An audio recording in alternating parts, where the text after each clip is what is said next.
tell us who you are. I am Rikki Howie, and I am the choreographer for Love, Valor, Compassion. This is a little bit different as far as choreography for a lot of shows. Tell us a little bit about that. I actually have the opportunity to choreograph 6 men and have the opportunity to put some of them on point. Yes, that would be up on the very top of the toes in those nice little cement block shoes that normally women wear. But what makes it most unique is that men are actually built for point.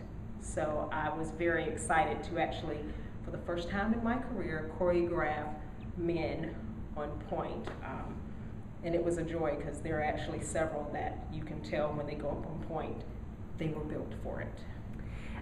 So I assume that's maybe one of the challenges, but tell us about some of the other challenges with this show.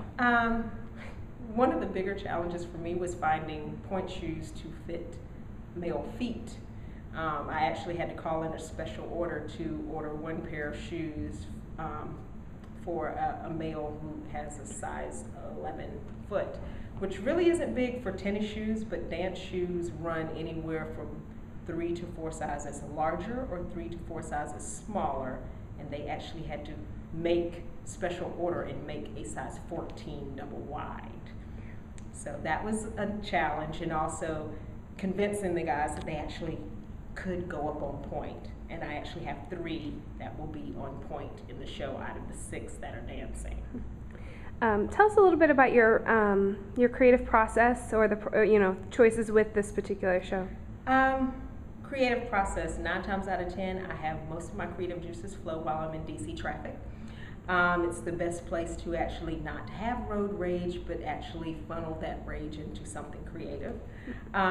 So while driving to the audition, I actually, in doing the audition dance, came up with the Swan Lake piece because I've always wanted to be in Swan Lake, and since I necessarily wasn't one of the dancers growing up, now I get to choreograph it.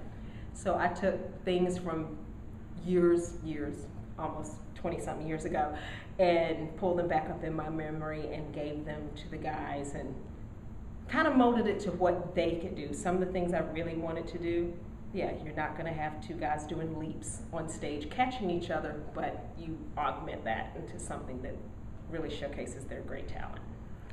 What's been the most exciting part for you? I mean, you may have answered that already, but...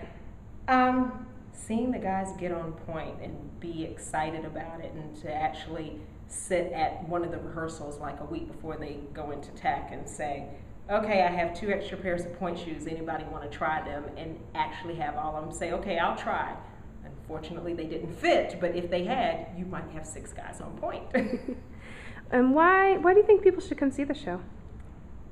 Well, the story itself, it talks about acceptance and how to deal with what people call the issue out there. I mean, love between people is love between people, regardless of your sexual orientation, your background, your race, or whatever. And to see that grow, it's almost like the reason, the show epitomizes the reason why people dance and the reason why people love. And you hear that saying, dance like no one's watching, love like no one cares. So it kind of meshes itself a little bit, and you should come see it because you get to see love blossom through dance, through relationships, and through these guys that have decided to come together and do this wonderful show, because you have to have a love of the piece in order to do it.